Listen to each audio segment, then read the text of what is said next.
Support for NPR and the following message come from Vimeo Create. You don't have to be an expert to create high-quality videos for your business. Add clips, pick a template, and let the smart tools of Vimeo Create handle the rest. More at vimeo.com/create. National Public Radio with us, Click and Clack, the Tappet Brothers, and we're broadcasting this week from the newsroom here at Car Talk Plaza. No, we had one.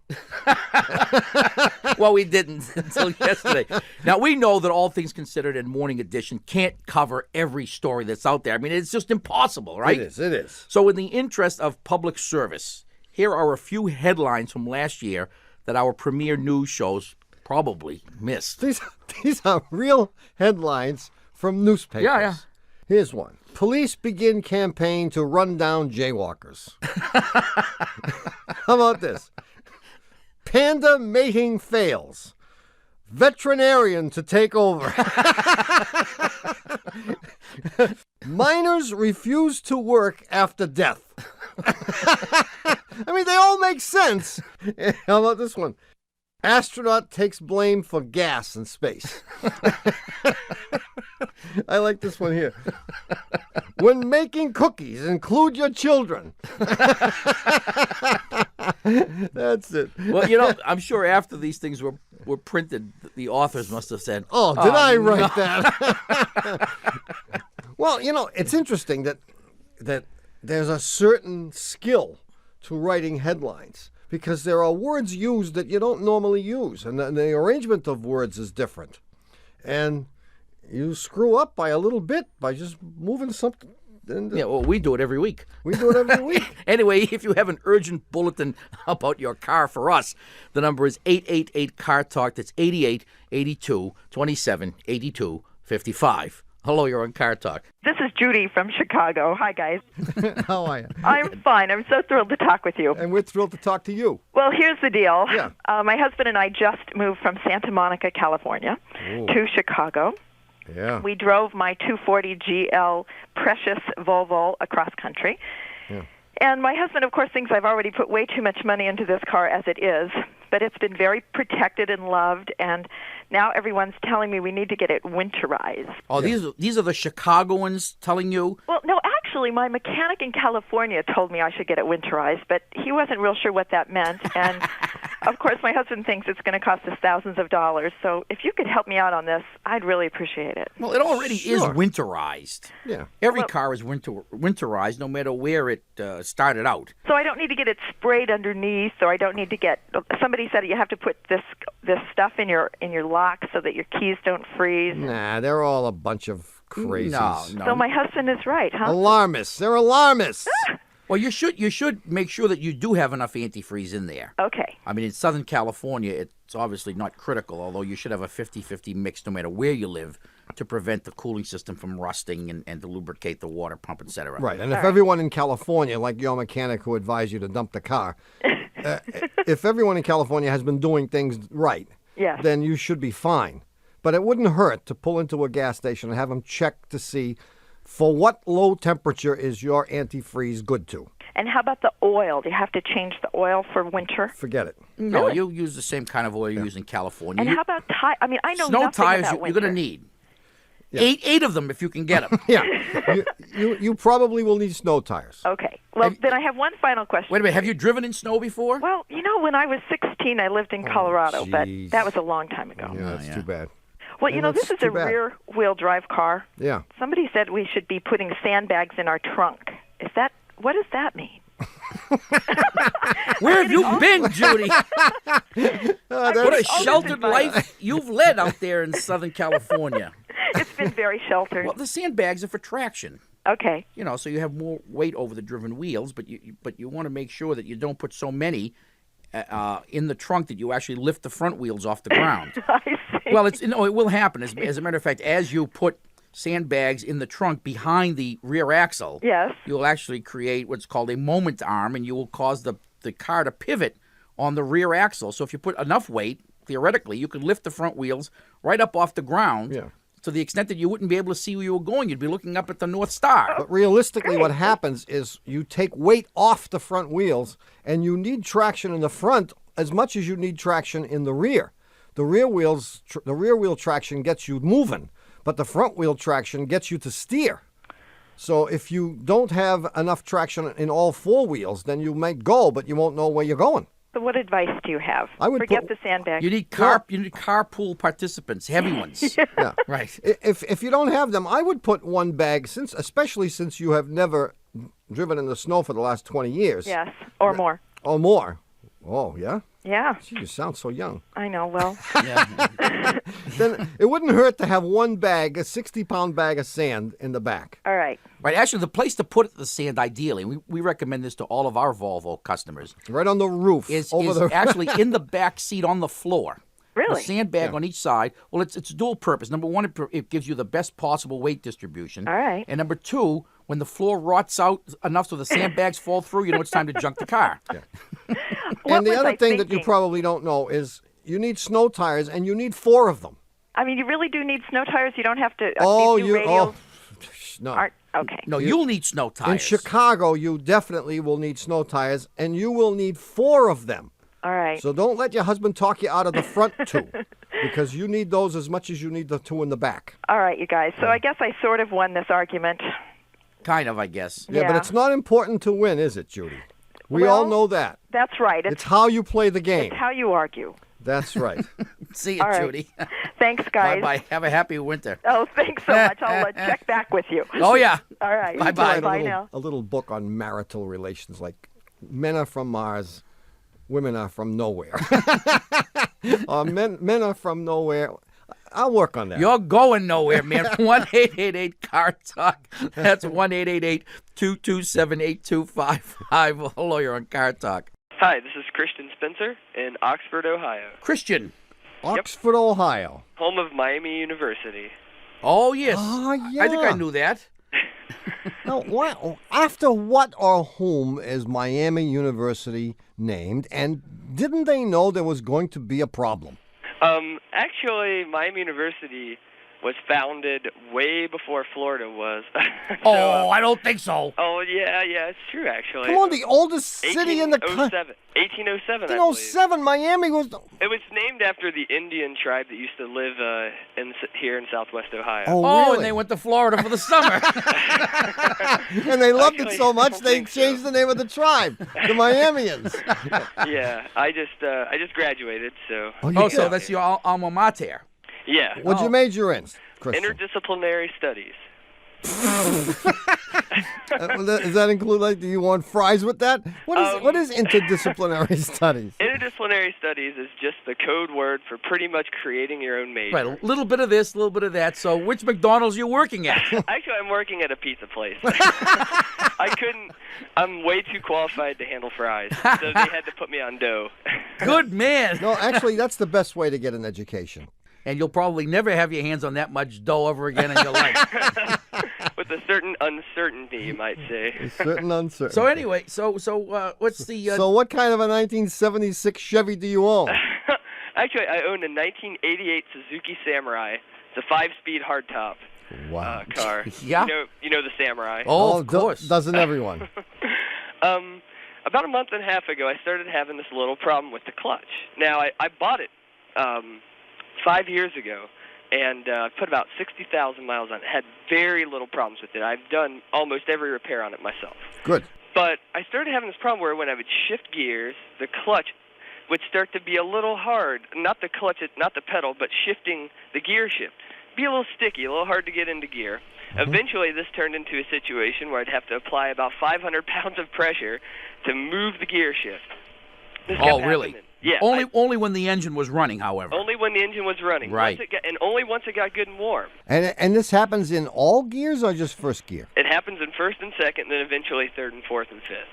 Oh, until it just won't go into any gear. Yeah, eventually. When you say you have to put a lot of force to make it move, while you're doing that, is it grinding away or not? Only when I put it in reverse. Every other time it didn't do it. But I talked to my mechanic and a couple other people, and they said my clutch was probably about to go out because it hadn't been replaced in 5 years. That was what they were just like, your clutch is probably about to die. And they were right. A week later, the clutch went. And after being stranded on a not-so-friendly street, I got it towed, and I got the standard 3-part clutch assembly put into it Yeah.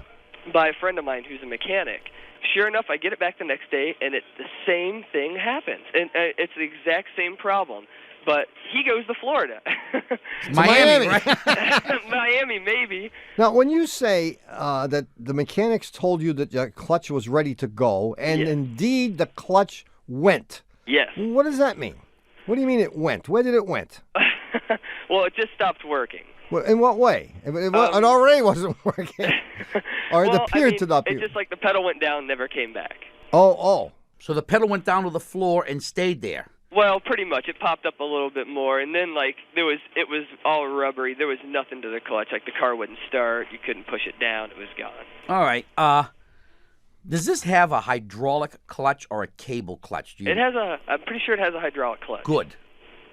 Because if it didn't, we wouldn't have any we would have answer. been hanging up on you. No, we would have had. I had a backup answer. I have a backup answer. I always have a backup answer. I had a backup answer for the cable. I think what happened is your clutch master cylinder failed. The day that the pedal went to the floor, what you didn't need was a clutch. No. What you really needed was a clutch master.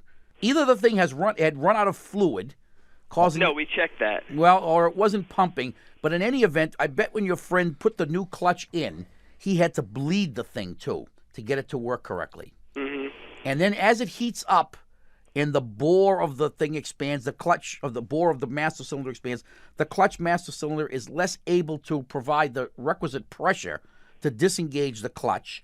And that's why you have to lean on that handle, the shifter that is, to shift it. Okay. So I would recommend you change the clutch master and the slave. And the slave? Yeah, they're cheap enough. And you can do this yourself if you've done all the other work on the vehicle. Okay, well, I'll give it a shot. Okay. And this will fix it. It's a guarantee. Okay. You'll never run again. You'll never deliver another pizza. See you, Well, Christian. I'll see you at McDonald's later. Good luck, man.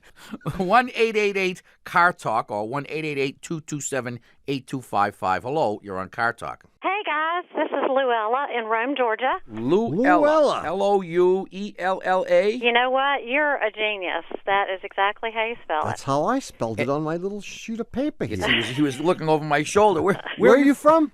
Rome, Georgia. We're in the northwest part of Georgia, about an hour north of Atlanta and an hour south of Chattanooga, and you can throw a rock and hit Alabama. Rhyme, Georgia. Rome, R-O. Oh, Rome, like Rhyme, Italy. Exactly. We have 7 hills like that, too. Okay, Excellent. got it. Yeah. All right, we're with you. Go ahead, Louella. Okay, this is a philosophical question for you all. Yes. I have 2 teenage daughters. Oh, brother. I know, we're in trouble already. And the older one has expressed an interest in learning to drive a manual transmission, which we don't have a car with a manual transmission, but I am just wondering, in this day and age, is it worth the blood, sweat, and tears to teach 2 teenage girls how to drive a manual transmission, or should I just always make sure they have cab money? In this day and age, I would have to say it doesn't make sense. Right. It's fun to drive a stick shift, but in the old days, it used to be a thing that you would do to save money. Right. Oh, buying a stick shift car, you mean? Buying a stick shift car. The other reason was that people thought automatic transmissions broke frequently and cost a fortune to fix. And that's not true anymore. Right. Well, part of it's true. They don't break frequently, but they still cost a fortune to fix. In fact, they cost a bigger fortune to fix. Oh, they do, but they just don't break as they used to.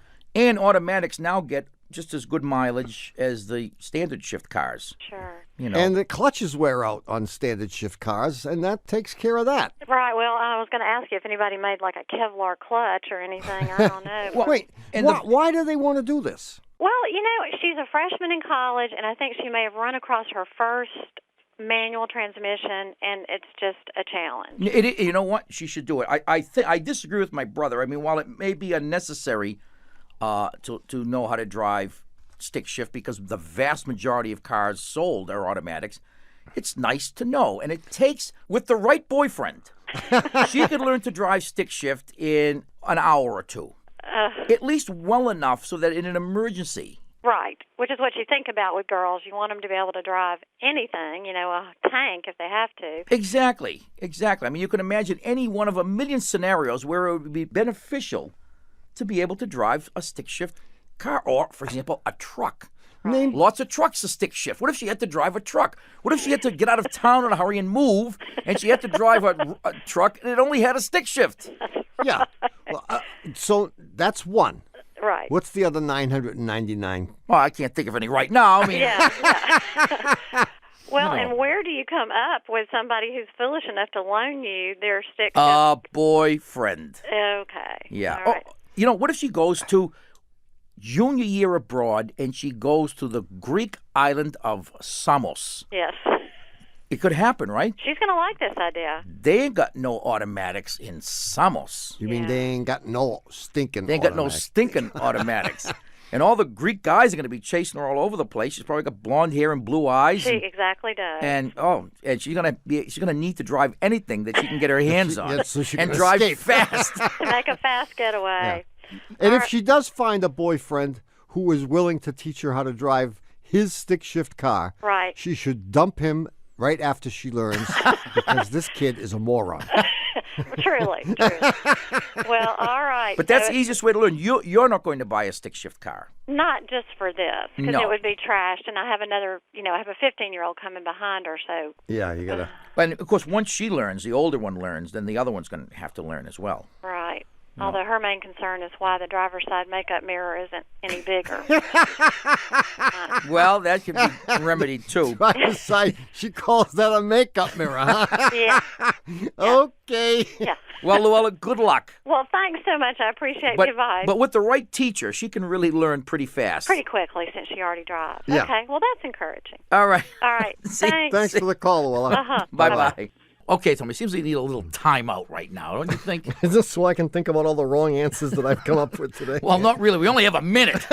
We'll be right back. My Chrysler is amazing. My Chrysler is so slick. My Chrysler only has half a T-top. The rest blew out near Sparta Whisk. When it rains, I start to cry because there's no way for me to stay dry. Chrysler is air conditioned now. My Chrysler is so cool. Duct tape and empty bags don't work. I drive around like a stupid jerk. My Chrysler is amazing. Yeah, it's quite a piece of work. And even though chimpanzees pray for opposable thumbs so someday they can turn off their radios when they hear us say it, this is NPR. This message comes from NPR sponsor Hammacher Schlemmer, helping define modern living for 172 years. They were the first to offer revolutionary items that became common household necessities, such as the pop-up toaster. Today, their lineup includes an air purifier that uses natural convection to draw airborne impurities into its ceramic heating chamber and then releases clean air into the room. Find this and other items at hammacher.com. Use code NPR20 to receive $20 off your order. This message comes from Car Talk and NPR sponsor BetterHelp, a truly affordable online counseling service. Fill out a questionnaire online and get matched with a licensed counselor best suited to your mental health needs. Whether it's depression, anxiety, or trauma, BetterHelp will help you overcome what stands in the way of your happiness. Learn more at BetterHelp.com and get 10% off your first month with promo code CARTALK. BetterHelp. Get help anytime, anywhere. There are these networks of staunchly pro-gun groups on Facebook. And one of them is run by these three brothers, the Dorr brothers. But it turns out they don't just do guns. The Dorr family name has been attached to other causes. Their goal is to eliminate public education and to replace it with Christian schooling. The Roots of the Dorr Family on the No Compromise podcast from NPR. Hi, we're back. You're listening to Car Talk with us, Click and Clack, the Tappert Brothers, and we're here to talk about cars, car repair, and the answer to last week's puzzler. And this one was from the baseball algebraic series. There aren't many of those. No. This is the only one. Stand A alone. series of one. Here it is. There are two rookie players, and we call them Bluto and Popeye. On opening day, they made a wager on who would have the best batting average at the end of the season. So here it is. It's the last game of the season, and nothing's going to change because neither of these guys is in the starting lineup. So Bluto says, "Hey, Popeye, what did you bat for the first half of the season?" Popeye says, "I am what I am, and that's all that I am, and I batted 250. Bluto says, "I got you there. I batted 300. Then Bluto asks, "How about after the All-Star break?" And Popeye proudly pipes up, "I batted 375. Bluto says, "Pretty good. You know what I batted? 400. fork over that $20 that we bet. And I believe you also said that they had the same number of at-bats. I did. It was then that Dougie the Bat Boy saunters over and says, "Don't pay the $20. I think you won." Huh? How could that be? And how many times did they hit him with the bat? Well, here it is. Go ahead, man. I can hardly wait. Let's assume that they both had 600 at-bats. Is that a lot? No, it's about average for a guy who plays the whole season except for the last game. Okay, that's 600 Okay. at-bats. Yeah. If Bluto batted 300 for the first half of the season, and he had 500 at-bats during that first half of the season, Ooh. Yeah. he had got 150 hits. 150 over 500 is 300 average, So right? I would have gotten 150. Yeah. Okay. If Popeye batted 250 and had 100 at-bats, he would have had 25 for 100. Okay. You with me so far? I'm with you. Second half of the season, Bluto bats 400. How does he do that? Well, we know he had 500 bats in the first So half, he's only been up 100 times in the second half and of the he got season. 40 hits. And he got 40 hits. Got it. Popeye bats 375, But he's up 500 times. and he gets 187 and a half hits. One of them was a check swing single over the infield. They don't count that as half a hit. Yeah. So now let's figure it all out. So we got Bluto batted 600 times. How many total hits did he get? 190 I have. Right. How about Popeye? How many hits did he get? 212. 212 and a half. And a half. And when you figure that out, Bluto batted 316 for the season, Yeah. right? Even though he batted 300 and 400 in each half. Yeah. And Popeye bats 353 and wins the batting title. No kidding. Pretty good, huh? Pretty darn good. A good little example of the arithmetic mean And how what it means and how to me. statistics can lie. More importantly, Wow. That's good. Now, you know that every fifth grade teacher in the country will be using this problem next week. I hope so, I hope so. because it's a good one. And what they should do is take bets, teach the kids about betting, Right. and they should give odds, teach the kid about odds. They could. That's good. They can cover all the bases, Cover so to speak. all the bases, so to speak. So who's our winner? The winner is Mike Bennett from Dallas, Texas. And for having his answer selected at random from among all the correct answers, Mike is going to get a $25 gift certificate to the store at cartalk.com. And with that $25 gift certificate, he can get a Car Talk disappearing hairline cover-up kit, also known as the embroidered Car Talk baseball cap. Anyway, we will have a brand new puzzler coming up in the third half of the show. It's not automotive, but I think it's kind of cute. So stay tuned for that. If you have a question about your car or anything else, please give us a call. The number is 888-CAR-TALK. That's 888-227-8255. Hello, you're on Car Talk. Good day, gentlemen. Hey. This is Dale from Florida. Hey, Dale, what part of Florida? Clearwater, the Tampa Bay area. Okay. Yeah, Best part of Florida. yeah. I have a 1994 GMC pickup, half-ton pickup. Uh-huh. She's starting to talk to me and moan and groan. And through a process of elimination, I have narrowed it down to the air conditioning, but I don't know specifically what's wrong with it. But if you'd like for me to describe, I can actually give you the noise that it makes. First, tell us under what conditions it makes the noise. When the air conditioning is running. Good. Yes. Huh, okay. And the noise that it makes is about a 2 to 3 minute interval. And it sounds like it's passing wind. Oh, really? Yeah. Would you like me to describe the sound? Go right Go to ahead. it, man. Okay, all right, here we go.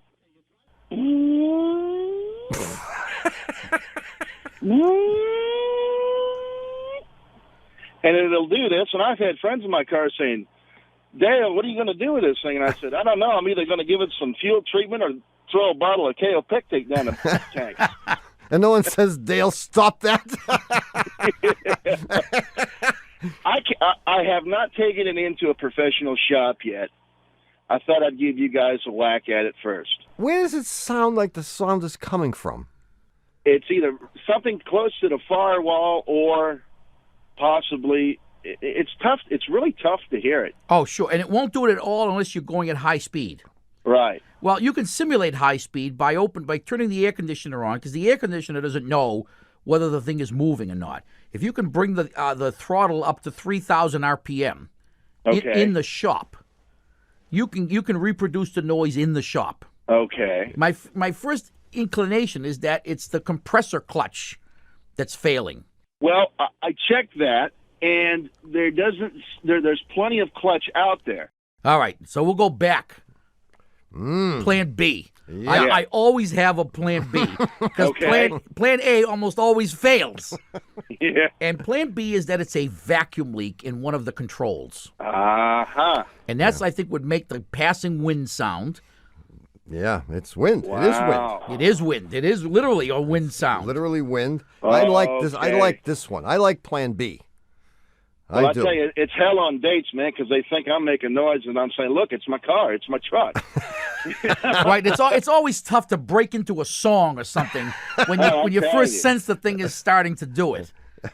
Now, what would cause it to do it about every 2 to 3 minutes? There's some kind of a time frame Yeah, in there and a Yeah, pattern. because the vacuum builds up Exactly. and leaks, and something is leaking, and so you got this cycle going on of some vacuum building up and then leaking down, and at some point on the way up or down, it makes the noise. There are things called vacuum motors, which control the doors to direct, the flow of air. And if one of those, talking of which, I got, one of those, I don't know which one it is, but man, that door slams hard. It sounds like a garage door slamming. Ah, there you go. Yeah, I do have that. that's the one. And if it Okay. is one of these doors or vacuum motors, it's going to be relatively easy to fix. Okay. Good luck, Dale. Good luck, Dale. Drive safely, brother. Hey, thank you very much. You all have a good day. You too. Bye-bye. See ya. 1-888-CAR-TALK. That's 888-227-8255. Hello, you're on Car Talk. Hi, this is Magica calling from Chicago. Magica? Magica. As in magic? Yes, with an A at the end. No kidding. Really? What kind of a name is that? Hippie parents. Hippie parents. Hippie parents' name. No kidding. And where'd you say you were from? Chicago. Chicago. What are your parents doing in Chicago if they're hippies? Well, they were all over at the time, but Where were you born? Chicago. Chicago. Yeah. No kidding. And where did they start out? Chicago. They started off in Chicago. They had a Volkswagen bus. They didn't make it too far. they made it to Schaumburg. That was it. So, do you have a Volkswagen bus? I do not have a Volkswagen bus. I have a 94 Geo Prism. Ah. So what's up, Magica? Well, my problem is twofold. One is that with the passenger side airbag in that chamber there, it's a razor blade. The razor blade got stuck in there? Yeah, my husband was trying to scrape off the Old City sticker, and he set it there while he was doing something else, and it slid inside. Oh.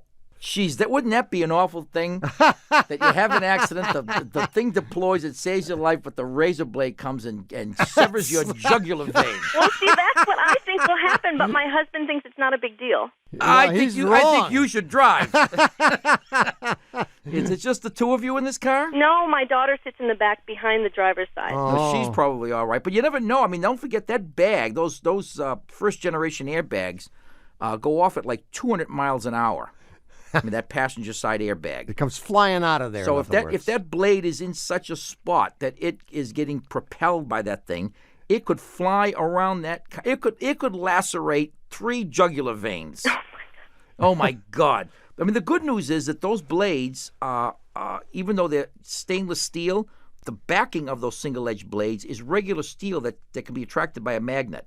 Oh. So you could try to fish the blade out of there with a magnet, and you can get a skinny magnet and maybe extricate the thing. Okay. Okay. Because you might be able to get something that'll fit right in the hole that the blade fell through. Exactly. Right. And then just fish it right out of there. Yeah, he hasn't done that yet? No. No, because he doesn't think it's serious. He doesn't think it's a big deal. It is. Oh, you know what else could work? Compressed air. You may be able to blow. I don't like it. I do. Have him do it. No, I mean, you might blow the blade around and slice the airbag. Well, I would try the magnet first, obviously. I mean, it's further in than we can see. We can't see it anymore. Yeah, but the magnet would pull, a skinny magnet might be able to pull that thing. It may have already damaged the bag. You don't know. But if it did, it did. I mean, the safest thing to do, obviously, would be to go to the dealer and have them put a new airbag in, which they can do. So I can tell him he's not allowed to put my daughter in the car anymore. No, I don't think anyone should be in the car except for him. Yeah. No, you got to get it fixed. No, he's got to. Is he usually devil may care like this? Yeah. Give us what else has he done that's infuriated you? Oh gosh, I think that's a topic for a different helpline. The list is too long, eh? You said there were two things. That was number one. Well, number 2 was that he doesn't think it's a problem. Oh. Well, we think it's a problem. Well, is it going to help if we tell him it's a problem? Well, I hope that hearing this will help. Well, either that or, like has happened to many of our listeners, it will change his opinion of us. So I knew they were morons, and I still think so. I didn't know they were morons until right now. Well, good luck. Thank you take very it much. to the dealer. Get their advice. I mean, maybe they can fish the razor blade out, but whatever you do, get it to them and get it fixed. Get it fixed. Right. Okay. See you, Magica. Thank you. Magica. Bye. Bye-bye. 1-888-CAR-TALK or 1-888-227-8255. Hello, you're on Car Talk. Hi, guys. This is Jerry Kaiser in Boulder Creek, California. Hi, Jerry. Boulder Creek, where? Boulder Creek, California, in the Santa Cruz Mountains near Santa Cruz. No kidding. Guys, I got a 97 Grand Caravan, and a couple weeks ago, while coming down a fairly steep grade for about 5 minutes, I suddenly noticed myself in the middle of a cloud of smoke. And at the bottom of the hill, I stopped the car, and I had flames about 4 inches high in my front wheels. Isn't that exciting? Oh, yeah. I went looking for some marshmallows. I took the car into the dealership, and the service manager told me that the grease behind the brakes was burning, that I only had 10% wear on my brake pads, but my rotors and calipers were fried to the tune of $800. And he said that the front brakes had been set to do a little bit more work than the rear, which contributed to the problem, but neither he nor his mechanics knew the cause. So, I mean, I'm concerned about safety. I don't want to pay $800 again. I didn't downshift. We know that. Right. So this was, you said this was a mile, but I'm going to guess it was more than a mile. Oh, yeah, it was more than a mile. Like 10 miles? About 2 miles. During which time you had your foot on the brake the whole continuously? I was pumping the brakes. But mostly on? Mostly on. How fast were you going? I would say at the most about 30. Oh. That's a lot. By the way, you should have downshifted. Okay. But here's my question. What caught fire? He said that there was some kind of grease behind the brake. Oh, behind the pads. Yeah. Yeah. Well, anti-squeak grease. Well, I mean, was it a lot of flame? The flames were about 4 inches high and lasted for about 90 seconds. Cool. All right, here's what happened. Obviously, by using the brakes as much as you did, the brakes got very, very hot. Right. And they got hotter than they were designed to get. Right. And that's why you should have downshifted, and that's why it's recommended on All right, he knows that. You don't have to berate the guy.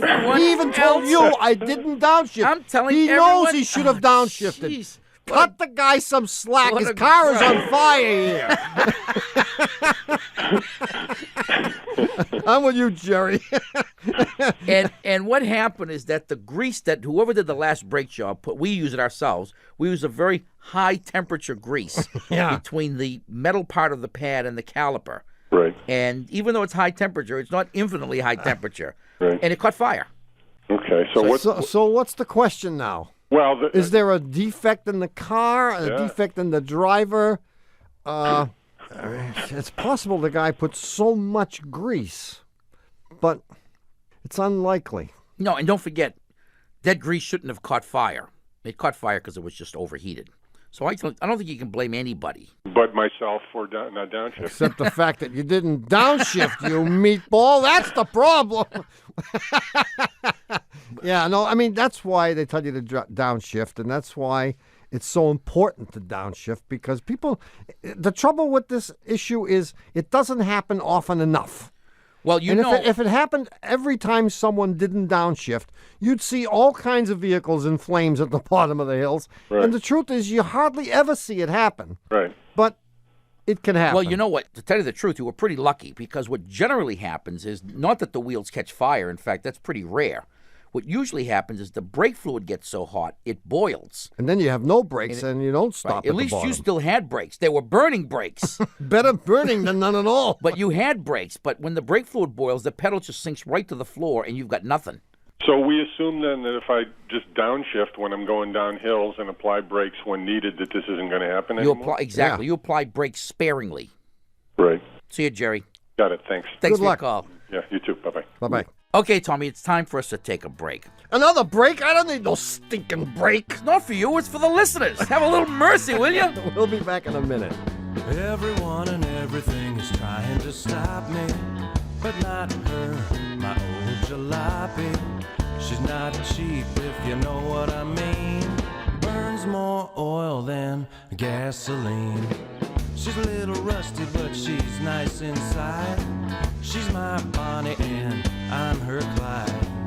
You think she's ugly, but I knew you would. You should see what you got under the hood. Tripping around the block in a brand new Cadillac. No thank you, sir. You can gladly have it back. Taking a little spin in a sexy red Ferrari. And even though little old ladies stomp on their miracle ears whenever they hear us say it, this is NPR. This message comes from Pineapple Street Studios' new podcast, Stay Away from Matthew McGill. The story of a man who dies alone in the woods and leaves behind a box full of wild stories. When reporter Eric Mennel finds this box, he becomes consumed by it until it totally changes his life and family. New episodes are available every week wherever you get your podcasts. Binge all episodes exclusively on the new Odyssey app. That's AUDACY.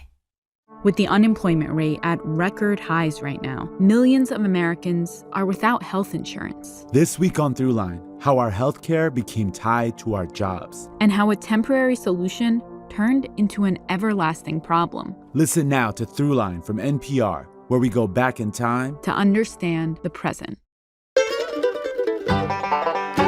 We're back. You're listening to Car Talk with us, Click and Clack, the Tappert Brothers, and we're here to discuss cars, car repair, and the new puzzler. Yeah. Are you ready? Non-automotive and hopefully non-bogus. We'll see. I know one of those is right. Go ahead. Stevie had decided it was time to take his motorcycle to work. It had been, in the garage all winter, and finally the weather had gotten nice, and he figured it's time. So he gets the thing out of mothballs. He siphons gas out of his snowblower, fills up the tank, fires the thing up, and off he goes. And he's enjoying the beautiful sunshine, the warm air, and he comes to an intersection that he goes through every day, but usually driving his car. And, when you're on a motorcycle, you're keenly aware of everything that's around you. You see the birds chirping. You can really smell the aroma of the exhaust gases coming out of the car in front of you. Yeah. And he looks up at a building that's to his right, and he sees one of those big signs that displays the time and the temperature. So he notices the time comes on, and he says, geez, I guess I'm really late for work, but I'll stay late, not to worry. And the temperature comes up in Fahrenheit, and then a few seconds later, it comes up in centigrade. Mm-hmm. And he says, that's interesting. The digits are exactly reversed. For example, if it had said 31 degrees Fahrenheit, when it showed the centigrade reading, 13. It was 13. He says, I've never seen that before. The light turns green, and off he goes to work. Yeah. Well, because he got to work so late, he decides to stay late, and he realizes he should have listened to the weather forecast for that day, because when he comes out of work, it's drizzly and rainy and cold and lousy. Anyway, he has to get back on his motorcycle, and he's coming home, and Let me guess, he comes to the same intersection. You know? What are the chances? He comes to the same intersection, he thinks, geez, what are the chances that I would ever see that again? Yeah. Well, he knows it's a different temperature because it's not warm and sunny like it was when he went to work. It's cold and drizzly and rainy. And he sees the temperature in Fahrenheit. And he sees... Let me guess. In centigrade. And... They're the same reversed. Same digits reversed. They're reversed. Again. What are the chances of that? And the question Only in a puzzler would this happen. Don't try this at home, folks. So the question very simply is, what was the temperature in the morning when he went to work? And what was the temperature when he came home? Now, if you think you know the answer, write it on a postcard or on the back, and you can give the answer. If there's an answer, this is a great puzzle. Oh, if there's an answer, and you can give the answer in either Fahrenheit or centigrade. We don't care. We will do the conversion ourselves. Now, if you think you know the answer, write it on a postcard or on the back of a $21 bill and send it to Puzzler Tower, Car Talk Plaza, Box 3500, Harvard Square, Cambridge. Our fair city. Matt 02238. Or you can email your answer to us from cartalk.com. But right now, you can hand deliver it. Or you can hand deliver it. But if you want an answer that's on a par with the other answers we've given today, you can give us a call at 888-CAR-TALK. That's 888-227-8255. Hello, you're on Car Talk. Hi, my name is Sheba, and I was calling about my car. It's a Volvo. Are you like Queen of? Of course. Okay. Queen of Sheba. Where are you from? I'm from New York. City? I'm the queen of my apartment. New York City. New York City. Manhattan. New York, New York. Which end of Manhattan? Which part of Manhattan? Up or down? Uptown, like close to Washington Heights. Cool. Left or right? Left. What do you want? Why don't you just give her the address? Well, you gotta get an orientation. You gotta know who the people are. All right. Well, get to know the contestants, as they say. Oh, I see. Okay. I see. Yeah. And you have a car? I have a car. It's a Volvo 240DL. Mm-hmm. It's a 1980. So 1980. Old car. Wow. Well, it is. It's just the right car to have. I like it. Because nobody will mess with that thing. You probably don't have a lot of miles on it, right? Well, yeah, it did have. It had when I bought it, was I think 152,000 miles. But it's two problems I got with it. One, when I turn it on, or at any point when I'm just sitting idle, it shakes. The engine shakes. I don't know what that's from. My mechanic has changed the spark plugs. He's tried everything he can think of, and the engine just shakes. Parkinson's. You know, just like that. And the other thing is when it's cold, it takes it a while to get into gear. So, like, when I'm trying to come out of a parking spot in the morning, it takes forever for it to go into reverse. Like, you'll hear it revving up, and then it jerks into reverse. You hear it revving up, and it jerks into drive. Or if I go directly onto the highway, it takes a while for it to get into the overdrive, for it to pick up speed. But once now, if I've been driving it all day, and it's in the transmission's warm, then it'll move gears fine. But when it's cold, it's ridiculous. And I've changed transmission fluid and, all that kind of stuff. Oh, you have done that? Yeah. I don't know what the problem is. Hey, you have a call on 101. No. I think I have a call. I'm at work. Maybe it's us. Do I have is that for me? Yeah. I think it said, Tom, you have a call on 101. Well, I'm going to give you the good news first. Okay. What's the good news? I'm working on it. Jeez, the good news. I think the good news is Christmas is coming. No, I would have to say that the good news is that I wouldn't do anything to the transmission. Okay. I would just pray. Yeah, if you've already had the fluid changed and you're sure the fluid is full, then the symptom that it has is a clear indication that it's on its way out. Yeah. Oh, really? Yeah. But it doesn't mean it's on the way out tomorrow. What about the shaking, though? The shaking could be something awful. It could be that you have bad compression. And I would imagine that whoever looked at this thing has checked the compression. Okay. But if it didn't, this thing has a fuel injection called CIS, Continuous Injection System. And it has individual injectors for each cylinder. Yeah. So let's assume he did a compression test and the compression is good.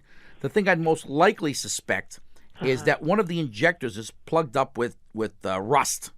He was saying, my mechanic, that's the last thing he had said. He said, maybe it is a fuel injector problem. What he can do is he can pull out the injectors. They pop right out.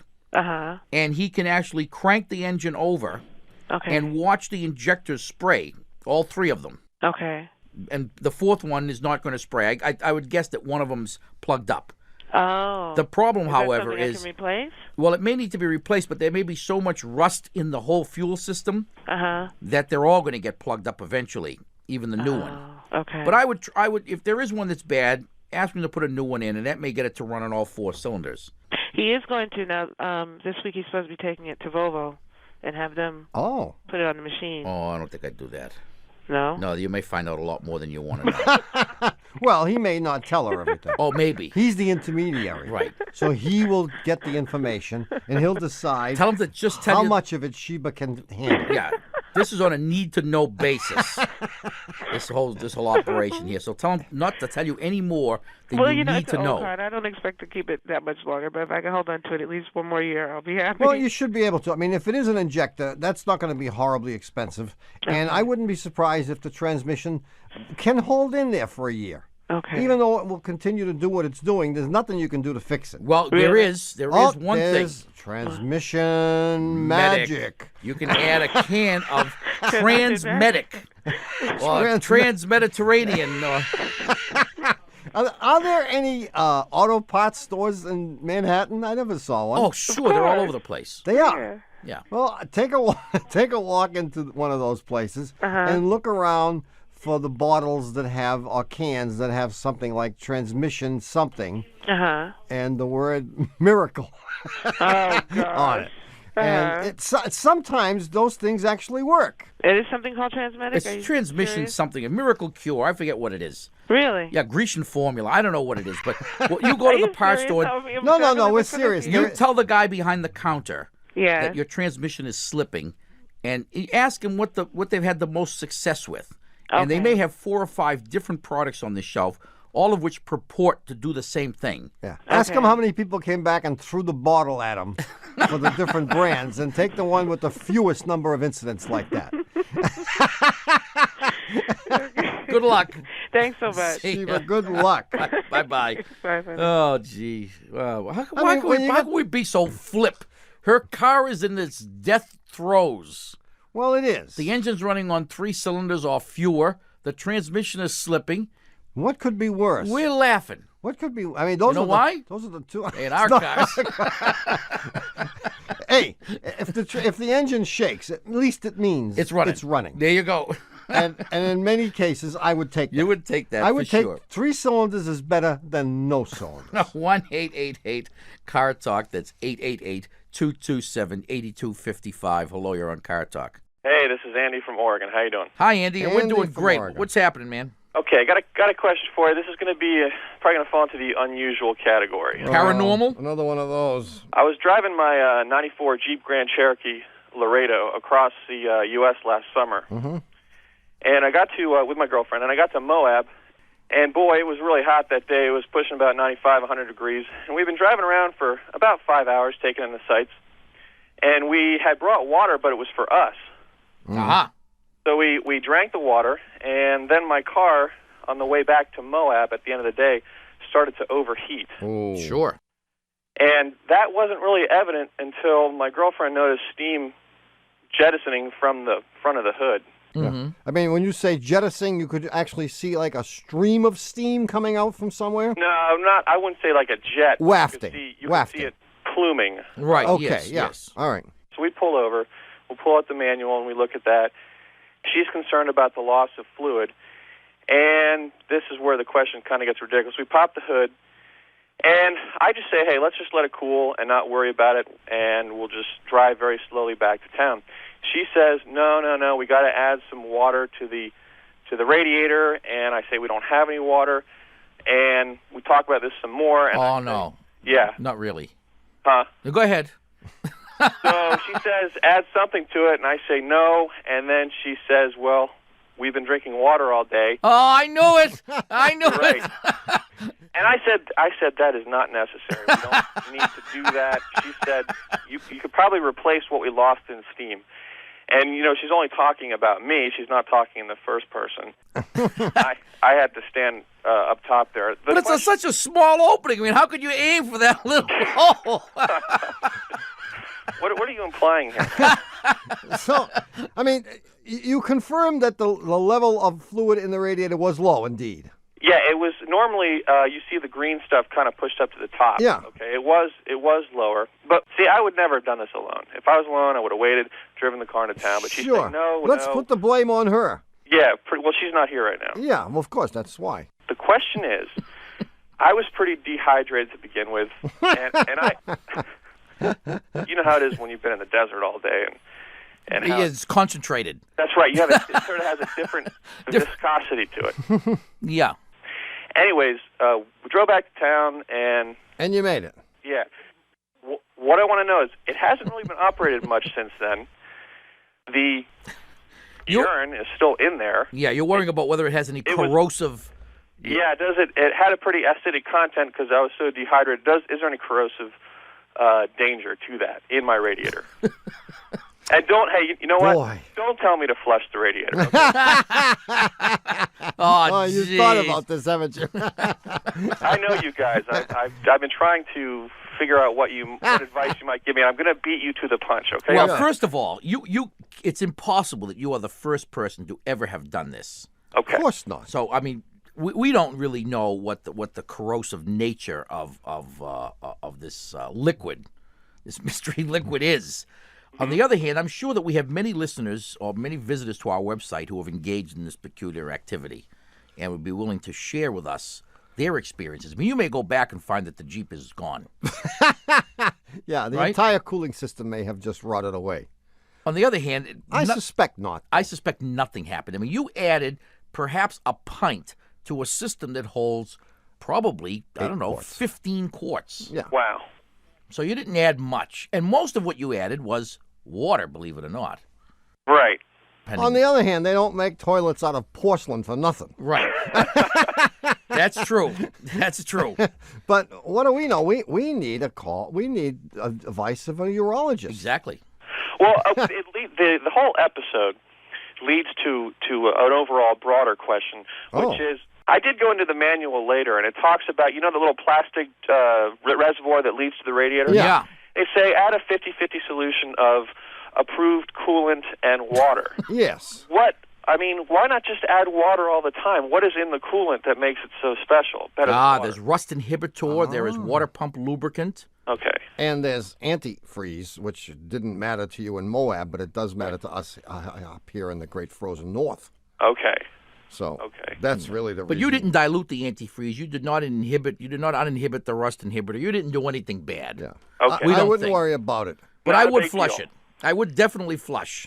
You would definitely flush the radiator. And we'll ask our resident chemist, Jim Davis. He knows all about these things. Well, gentlemen, I want to say thank you for your help. Well, Andy, thank you for being so candid with us and so forthcoming with this information. I'm sure, like I said, there are millions of people that have done this, but you're the only one that has admitted to it. Well, I don't mind admitting to it when you only know my first name. Yeah, well, we'll know everything about you within a few hours. So. Bye-bye. Bye-bye. Bye-bye, Andy. Well, it's happened again. You've squandered another perfectly good hour listening to Car Talk. Our esteemed producer is Doug the Subway Fugitive, not a slave to fashion, Bongo Boy, Frogman Berman. Our associate producers are David the Calves of Belleville Green and Catherine Frau Blucher Fenolosa. Our web lackey is Doug the Old Gray Mare, assisted by Connie Bridgeford. Our theme music is by David Dog Grisman, and our technical, spiritual, and menu advisor, just back from the Tenafly, Pork Shamai, Flounder Fry, Salsa Fry, and Takeout Thai stop on by is John Bugsy Lawler. Whew. What a guy, huh? Our public opinion What a poster guy. is Paul Murky of Murky Research, assisted by statistician Margin of Error. Our rocket scientist is Chet Propelled. Our overnight bus driver is Borden Drowsy. Our ranch foreman is Hyman Old Cowhand. Our PR director is B. Esser. Our Russian chauffeur is Peekoff and Dropoff. Our mother-in-law liaison is Stella Payne-Diaz, who's married to our father-in-law liaison, Royal Payne-Diaz, who are the proud parents of a teenage daughter, Sasha Payne-Diaz, and a brother in the military, Major Payne-Diaz. And they have a dog, too, Toto Payne-Diaz. And, of course, the head of our working mother support group is Erasmus B. Dragon. Our chief counsel from the law firm of Dewey, Cheatham & Howe, and WBUR in Boston. And even though NPR staffers pass through the stages of denial, anger, depression, and acceptance, then go back to denial again whenever they hear us say it, this is NPR. This message comes from NPR sponsor Data IQ, an AI and machine learning platform designed to give everyone in the